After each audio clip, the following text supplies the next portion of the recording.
ছোলার ডাল দিয়ে যে এত সুন্দর পিঠা তৈরি হয় তা না দেখলে বিশ্বাস করা যায় না। একবারে নতুন একটা রেসিপি, আপনাদের পছন্দ হলে ট্রাই করতে পারেন। প্রথমে চাল এবং ডাল সমান পরিমাণে ব্যবহার করতে হবে, আর চাল ডালটা 5-7 ঘন্টার মতো ভিজিয়ে রাখতে হবে।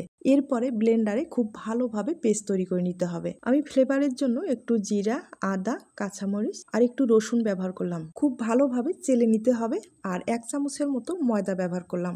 বেটারটা হাত দিয়ে খুব ভালোভাবে তৈরি করে নিতে হবে, আর একটু কিন্তু সামান্য পরিমাণে ফুড কালার ব্যবহার করলাম, তাহলে কালারটা ভালো আসবে। এখন আপনাদের পিঠাগুলো তৈরি করে দেখিয়ে দিচ্ছি। প্লাস্টিকের ব্যাগে কিন্তু বেটারটা আমি ভরিয়ে নিলাম, আর দেখতে পাচ্ছেন কিভাবে আমি পিঠাটা তৈরি করে নিচ্ছি।